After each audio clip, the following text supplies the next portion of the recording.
Welcome to ஜென்டாக் channel. இன்றைக்கி நம்ம என்ன பார்க்க போகிறோம் அப்படின்னா, கிளாஸ் 9 தமிழ் புக்கு டவுன்லோட் பண்ணி அதில் இருக்கிற கொஸ்டின் ஆன்சர் பார்க்க போகிறோம். இன்றைக்கி கிளாஸ் 9 தமிழ் புக்கு, அதாவது ஓல்டு புக்கு தான் நம்ம என்ன செய்ய போகிறோம் அப்படின்னா டவுன்லோட் பண்ண போகிறோம். கிளாஸ் 9 தமிழ் புக் அப்படின்னு செலக்ட் பண்ணிக்கோங்க. செலக்ட் பண்ணிட்டீங்க அப்படின்னா உங்களுக்கு ஃபஸ்ட் பேஜில் class Tamil Nadu 9th new books download அப்படின்னு சொல்லி கொடுத்துருக்கோம். நம்ம வந்து தமிழ்நாடு சமச்சீர் புக்கு தான் செலக்ட் பண்ண போகிறோம். இதில் உங்களுக்கு எந்தெந்த புக்கு வேணுமோ இந்த ஓரத்தில் ஒரு காலம் இருக்கும். இந்த காலத்தில் உங்களுக்கு ஃபஸ்ட் ஸ்டாண்டர்டில் இருந்து 12th ஸ்டாண்டர்ட் வரைக்கும் புக்ஸ் இருக்குது. இப்போ நம்ம வந்து கிளாஸ் 9 செலக்ட் பண்ண போகிறோம் அப்படின்னா கிளாஸ் 9 புக் அப்படின்னு செலக்ட் பண்ணிக்கோங்க. செலக்ட் பண்ணிவிட்டு அதுக்கப்புறமா கீழே வந்து டேர்ம் வைஸ் உங்களுக்கு புக்ஸ் கொடுத்துருப்பாங்க அண்ட் எடிஷன் வைஸும் கொடுத்துருப்பாங்க. இப்போ பாருங்கள் ஃபஸ்ட் பேஜில் என்ன கொடுத்துருக்காங்க ஃபஸ்ட் அப்படின்னா class 9 new book 2024-25 full book அப்படி கொடுத்துருக்காங்க. இதில் உங்களுக்கு என்ன சப்ஜெக்ட் வேணாலும் நீங்கள் டவுன்லோட் பண்ணிக்கலாம். அதே மாதிரி இங்கிலீஷ் மீடியம் புக்ஸும் உங்களுக்கு கொடுத்துருப்பாங்க. நீங்கள் அதுவும் செலக்ட் பண்ணிக்கலாம். அடுத்து என்ன கொடுத்துருக்காங்க அப்படின்னா டவுன்லோட் எடிஷன், அதாவது 2022-23க்கான எடிஷன் இது. அடுத்து இது வந்து இங்கிலீஷ் புக். இந்த மாதிரி உங்களுக்கு எந்த இயர் புக் வேணுமோ நீங்கள் இந்த மாதிரி டவுன்லோட் பண்ணிக்கலாம். நம்ம வந்து இருக்கிறதுலே ஓல்டு புக்கு தான் போக போகிறோம். இப்போ இதில் தமிழ்நாடு 9th புக் எடிஷன் 2019 அப்படின்னு கொடுத்துருக்காங்க. 2019க்கு முன்னாடியெல்லாம் டேர்ம் வைஸ் தான் புக்ஸ் இருந்திருக்கு. அதனால் இது term 1 term 2 Tamil with English உங்களுக்கு கிடைக்கும். இதுக்கும் பழைய புக்கு நம்ம போக போகிறோம். இதில் ஓல்டு புக்ஸ் அப்படின்னு ஒரு பேஜ் இருக்குது பாருங்கள். இந்த பேஜில் தான் நம்ம என்ன செய்ய போகிறோம் அப்படின்னா டவுன்லோட் பண்ண போகிறோம். இதில் 9th Tamil medium book term 1 Tamil வந்து நான் செலக்ட் பண்ண போகிறேன். இதை தமிழ் டவுன்லோட் அப்படிங்கிற ஆப்ஷனை நீங்கள் கிளிக் பண்ணிங்கன்னா உங்களுக்கு இந்த பேஜில் ஓப்பன் ஆகிடும். அதில் இந்த ஒரு டவுன்லோட் சிம்பிள் இருக்குது. இதை கிளிக் பண்ணிங்கன்னா உங்களோட கம்ப்யூட்டரில் இதை என்ன செஞ்சிடும் அப்படின்னா லோட் ஆகி ஸ்டோர் ஆக ஆரம்பிச்சிடும். இதை நீங்கள் சேவ் பண்ணி வச்சுக்கலாம். இந்த மாதிரி நீங்கள் டவுன்லோட் பண்ணிக்கலாம். இதை பிரிண்ட் கொடுக்கணும்னா பிரிண்ட் ஆப்ஷனில் கொடுத்துக்கலாம். இப்போ நான் இந்த பேஜ் டவுன்லோட் பண்ணியாச்சு என்னோடய பிசியில். இப்போ இதில் இருந்து நம்ம என்ன செய்ய போகிறோம் அப்படின்னா கொஸ்டின் ஆன்சர் பார்க்க போகிறோம். கிளாஸ் 9 முதல் பருவம் ஓல்டு புக். நம்ம வந்து கிளாஸ் 6, 7, 8க்கு வந்து நியூ புக் பற்றி போட்டிருக்கோம். அண்ட் கிளாஸ் 8க்கு வந்து ஓல்டு புக்கும் முடிச்சாச்சு. இப்போது வந்து கிளாஸ் 9 ஓல்டு புக் ஸ்டார்ட் பண்ணியிருக்கேன். அடுத்து வந்து நான் கிளாஸ் 9, 10 ஓல்டு புக்ஸ் எல்லாமே போடுறதுக்கு ட்ரை பண்ணுறேன். நியூ புக்கும் கேட்டிருக்கீங்க சிலர். நியூ புக்கை பற்றியும் நான் ரெஃபர் பண்ணி கொடுக்குறேன் உங்களுக்கு. 6th, 7th, 8th வந்து நியூ புக் ஃபுல்லாகவே முடிச்சாச்சு. Book inside and book outside. 8th book class old book வந்து நம்ம போட்டிருக்கோம். இப்போ கிளாஸ் 9ல் ஓல்டு புக்கு பார்க்க போகிறோம். இதில் ஃபஸ்ட்டு லெசன் என்ன அப்படின்னு சொல்லி பார்க்கலாம் வாங்க. நான் வந்து டேர்ம் வைஸ் வந்து போட்டுட்டு இருந்தேன். இப்போ வந்து சாப்டர் வைஸ் போடலாம், அதாவது லெசன் 1 அது மட்டும் ஃபஸ்ட்டு போடலாம் அப்படின்னு நினைக்கிறேன். ஏன்னா டேர்ம் வைஸ் போட்டோம்னா கொஞ்சம் லென்த் அதிகமாக போகுது, பார்க்குறதுக்கு நீங்களும் கொஞ்சம் யோசிக்கிறீங்க. அதனால் ஒவ்வொரு லெசன் இயல் 1 மட்டும் இன்றைக்கி பார்க்கலாம். இயல் 1ல் என்ன கொடுத்துருக்காங்க அப்படின்னா உலகம் யாவையும் தாமுல வாக்களும் நிலைப்பெறுத்தலும் நீக்கலும் நீங்களா அழகிலா விளையாட்டுடை யார் அவர் தலைவர் அன்னவர் கேசரன் நாங்களே. இது யாருடையது அப்படின்னா கம்பர் அவர்களுடையது. இதோட பொருள் என்னன்னு சொல்லி இந்த பொருள் அப்படிங்கிற பிராக்கெட்டில் கொடுத்துருக்காங்க, நீங்கள் ரீட் பண்ணிக்கலாம். சொற்பொருள் என்ன அப்படின்னா உளவாக்கல் அப்படிங்கக்கூடிய மீனிங் என்ன அப்படின்னா உண்டாக்குதல் அல்லது படைத்தல். நிலை பெறுத்தல் அப்படின்னா என்ன மீனிங் அப்படின்னா காத்தல். நீக்கல் அப்படின்னா அழித்தல். நீங்களா அப்படின்னா இடைவிடாது. அழகிலா அப்படின்னா அளவற்ற. அன்னவர் அப்படின்னா அத்தகைய இறைவர். தலைவர் அப்படின்னா ஒரு இறைவர். சரண் அப்படின்னா அடைக்கலம். இதுதான் இந்த பாடலில் இருக்கக்கூடிய வேர்டிங்ஸ்க்குரிய மீனிங். அடுத்து இலக்கண குறிப்பு கொடுத்துருக்காங்க. இதில் யாவையும் அப்படின்னு வந்திருக்கு. இது வந்து முற்றுமை. ஆக்கல் நீக்கல் விளையாட்டு அப்படிங்கிறது தொழிற்பெயர்கள். அழகிலா விளையாட்டு லா அப்படின்னு சொல்லியிருக்காங்க. அதனால இது ஈறுகட்ட எதிர்மறை பெயரெச்சம். பகுபத உறுப்பிலக்கணம் கேட்டிருக்காங்க.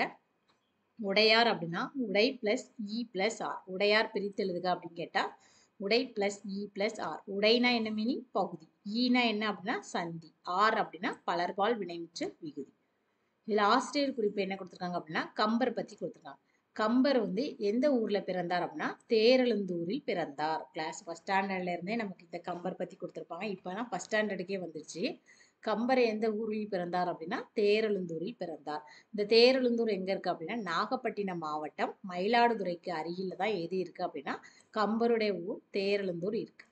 இவர் அதாவது இந்த கம்பர் என்னெல்லாம் எழுதியிருக்காரு அப்படின்னா கம்பராமாயணம், ஏர் 70, சிலை 70, சரஸ்வதி அந்தாதி, சடகோபர் அந்தாதி, திருக்கை வழக்கம் ஆகிய நூல்களை இயற்றியது யார் அப்படின்னா கம்பராமாயணம். கம்பர் இயற்றிய நூல்கள் என்னெல்லாம் அப்படின்னா கம்பராமாயணம், ஏர் 70, சிலை 70, சரஸ்வதி அந்தாதி, சடகோபர் அந்தாதி, திருக்கை வழக்கம்.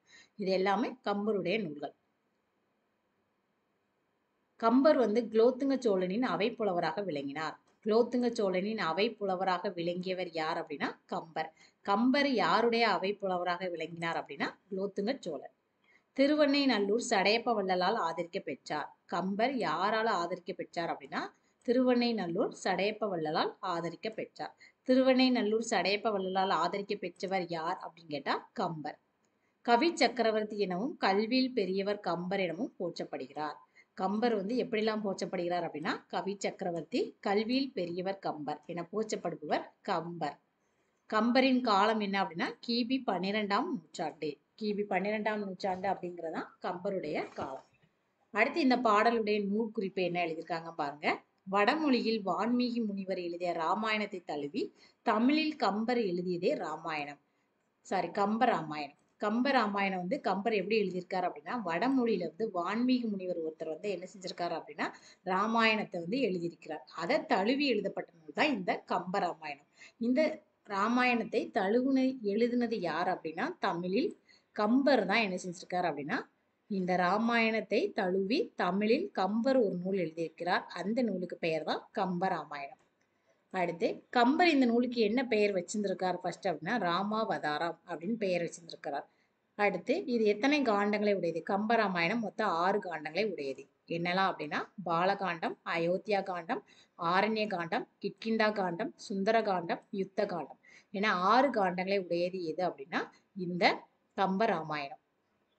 இந்த பாடத்துல எந்த பாடல், இந்த வாழ்த்து பாடல் எதை பத்தினது அப்படின்னா கம்பராமாயணத்துல பாலகண்டத்தில் உள்ள முதற் பாடல் தான் இந்த வாழ்த்து பாடலா இடம்பெற்றுள்ளது. இந்த வாழ்த்து பாடலை 2 அடி கொடுத்துட்டு இந்த பாடல் வந்து எந்த காண்டம், அதாவது கம்பராமாயணத்தின் எந்த காண்டத்துல இருக்கு அப்படின்னு கேட்டாங்கன்னா பாலகாண்டத்தில் அமைந்து உள்ளது. இது வந்து ஃபர்ஸ்ட்ல உள்ள செய்யுள் முடிச்சாச்சு. புக் பேக் வந்து எனக்கு வந்து ஆன்சர் கீ கிடைக்கல. இது புக் பேக் எல்லாமே தனியாக நான் இன்னொரு வீடியோல நான் வந்து ஷேர் பண்றேன். திருக்குறளும் நம்ம தனியாக தான் நம்ம படிக்கணும். எல்லா இதுலேயும் திருக்குறள் டிஃப்ரெண்ட்டாக இருக்கும். திருக்குறளுக்குமே ஒரு தனி சாப்டர் வைக்கணும். இலக்கணமும் அதே மாதிரி தான். இப்போ புக் பேக் பற்றி பார்த்துக்கலாம். ஆசிரியர் குறிப்பு என்ன அப்படின்னா திருவள்ளுவர். திருவள்ளுவருடைய ஆசிரியர் குறிப்பு பற்றி பார்க்க போகிறோம். ஆசிரியர் குறிப்பு திருவள்ளுவர். திருக்குறளில் அனைத்து நாட்டினும் இணைத்து நிறும் தமக்கே உரியதென கொண்டாடும் வகையில் புதுமை கருத்துக்களை படைத்தவர் யார் அப்படின்னா திருவள்ளுவர் தான். அவர் எப்படிலாம் அழைக்கப்பெயர்ந்தார், அதாவது திருவள்ளுவருக்குரிய சிறப்பு பெயர் என்ன அப்படின்னு பாருங்க. நாயனார், தேவர், முதற்பாவலர், தெய்வப்புலவர், நான்முகனார், மாதானுபங்கி, சென்னா போதார், பெருநாவலர். இதுல வித்தியாசமான பேர் மாதானுபங்கி அப்படிங்கிறது நமக்கு வந்து கொஞ்சம் டிஃப்ரெண்டா இருக்கும். நான்முகனார் அப்படிங்கிறதும் இந்த திருவள்ளுவர் தான். இவருடைய சிறப்பு பெயர் தான் இத்தனை 1, 2, 3, 4, 5, 6, 7, 8 பெயர்கள் என்ன செஞ்சிருக்காங்க அப்படின்னா திருவள்ளுவருக்கு சிறப்பு பெயர்களாக கொடுத்திருக்காங்க. இவரின் காலம் எப்போ அப்படின்னா கிமு 31 அப்படிங்கிறது எல்லா அறிஞர்களும் சொல்லுங்க. திருவள்ளுவருடைய காலம் கிமு 31. திருக்குறள் எப்படி பிரித்து எழுதியிருக்காங்க அப்படின்னா திரு பிளஸ் குறள். திருனா என்ன மீனிங் அப்படின்னா செல்வம், சிறப்பு, அழகு, மேன்மை, இது எல்லாமே திரு அப்படிங்கிறத குறிக்குது. அதாவது செல்வம், சிறப்பு, அழகு, மேன்மை, தெய்வத்தன்மை என பல பொருள் கொண்ட ஒரு சொல் எது அப்படின்னா திரு. குறள்னா என்ன அப்படின்னா குறுகிய அடி உடையது. 7 சீர்களை கொண்ட ஈரடி வெண்பாக்களால் ஆனது திருக்குறள். திருக்குறள் எத்தனை சீரடிகளை கொண்ட எத்தனை வெண்பாக்களால் ஆனது அப்படின்னு சொல்லி கேட்கலாம். அதுக்கு ஆன்சர் என்ன அப்படின்னா 7 சீர்களை கொண்ட ஈரடி வெண்பாக்களால். இது வந்து ஒரு ப்ரீவியஸ் கொஸ்டின்ஸ்லேயே நான் இந்த கொஸ்டினை வந்து நோட் பண்ணியிருக்கேன். எத்தனை சீரை கொண்ட திருக்குறள், எத்தனை சீர் எத்தனை அடி வெண்பாக்களால் ஆனது அப்படின்னா திருக்குறளை வந்து 7 சீர்களை கொண்ட ஈரடி வெண்பாக்களால் ஆனது திருக்குறள். அப்படி இல்லை அப்படின்னா 7 சீர்களை கொண்ட ஈரடி வெண்பாக்களால் ஆனது எந்த நூல் அப்படின்னு கேட்டா அதுவும் திருக்குறள் தான்.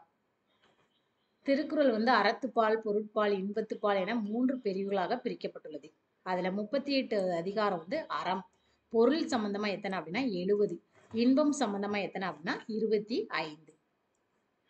அறம் வந்து எத்தனை அதிகாரம் அப்படின்னா பொருத்துகளை நீங்க வந்து ஆப்ஷன்ல கொடுத்து கேட்கலாம். திருக்குறளில் உள்ள அறத்துப்பாலின் அதிகாரம், பொருட்பாலின் அதிகாரம், இன்பத்தில் பாலின் அதிகாரம் எத்தனை அப்படின்னா 38, 70, 25 அப்படின்னு சொல்லி நீங்க மெமரைஸ் பண்ணிக்கோங்க. இது 14 கீழ்கணக்கு நூல்களுள் ஒன்று. திருக்குறள் வந்து 14 கீழ்கணக்கு நூல்கள்ல ஒன்று அப்படிங்கிறது தான் உண்மை. இந்நூலை போற்றி பாராட்டிய பாடல்களின் தொகுப்பே திருவள்ளுவ மாலை. இந்நூலை போற்றி பாராட்டிய பாடல்களின் தொகுப்புக்கு பெயர் என்ன அப்படின்னா திருவள்ளுவ மாலை. திருக்குறளை போற்றி பாராட்டிய பாடல்களின் தொகுப்பிற்கு திருவள்ளுவ மாலை என்று பெயர். அடுத்து திருக்குறளுக்கு அந்நாளிலேயே பதின்மர் உரை எழுதியுள்ளனர். அவ்வுரைகளுள் பரிமேலழகர் உரையே சிறந்தது என்பர் தமிழ் சான்றோர். திருக்குறளுக்கு அந்நாளிலேயே உரை எழுதியவர் யார் அப்படின்னா பதின்மர். அந்த உரைகள்ல எது மிகச்சிறந்த உரை அப்படின்னு கேட்டா அது பரிமேலழகர் உரை அப்படிங்கிறதா சிறந்தது. திருக்குறளில் சிறந்த உரை யார் எழுதியது அப்படின்னு கேட்டா பரிமேலழகர் உரை. திருக்குறளுக்கு உரை எழுதியவர் யார் அப்படின்னு கேட்டா பதின்மர். பதின்மர் தான் எழுதியிருக்கிறாரு. அந்த உரைகளை மிக சிறந்தது எது அப்படின்னா பரிமேலழகர் உரையே அப்படின்னு சொல்லி கொடுத்துருக்காங்க. அடுத்து இன்னும் சிலர் திருக்குறளுக்கு என்ன செஞ்சுட்டு இருக்காங்க அப்படின்னா உரை எழுதி கொண்டுட்டு இருக்காங்க. திருக்குறளுக்கு உரையை எழுதிய பதின்மர் யார் அப்படின்னா பதின்மர் 12 பேர். பதின்மர் அதாவது